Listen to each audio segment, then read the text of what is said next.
Former WWE wrestler indicted on child exploitation charges, a shocking turn of events. In a disturbing turn of events, Michael Droese, a former WWE wrestler known as Duke the Dumpster Droese, has been indicted by a grand jury in Tennessee. The charges? Attempted sexual exploitation of a minor, an allegation that has left many stunned. If you remember Droese from his wrestling days in the 1990s, it might be hard to wrap your head around this. His persona in the ring was that of a fun, quirky character. But as the indictment revealed, the man behind the persona is now facing serious legal troubles. The dark web incident. The indictment comes after Droese allegedly tried to purchase child pornography on the dark web in April 2024. His attempt to use a Coinbase account to complete the transaction was flagged and halted. This is where things took a sharp turn.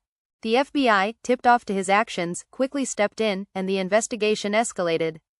District Attorney General Chris Stanford made a statement clarifying the severity of the charges. This charge became aggravated because Mr. Droese intended to purchase child sexual assault material, he explained. Purchasing child sexual assault material is an aggravated crime because the money used to buy such material fuels criminal enterprises that profit off these heinous acts.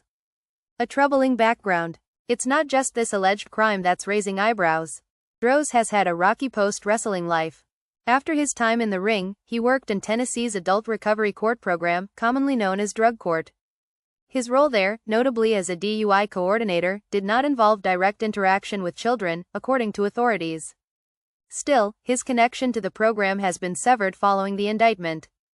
Interestingly, a 2009 WWE article mentioned that Droese had once worked as an elementary school teacher in Tennessee before being fired in 2013 for selling oxycodone to an undercover officer. The shift from wrestling to teaching seemed like a fresh start, but this latest incident has once again turned the spotlight on his troubled past. A man of contradictions. For many, this case is a jarring contradiction. On one hand, Droese seemed to be someone trying to rebuild his life after wrestling. On the other, this latest charge suggests a darker side that many never saw coming.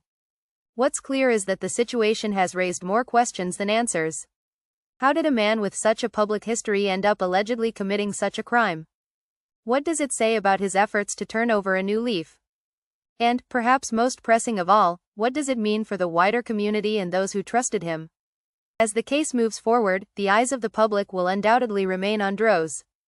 The fallout from these allegations is far-reaching, and it's still unclear how this chapter will end for the former WWE star. What we do know is that the road ahead will be anything but easy for him. For now, Droese has been released on bond, but with a court date looming, his legal battle is just beginning. And as more details emerge, one thing is certain: this is a story that will keep us all on edge.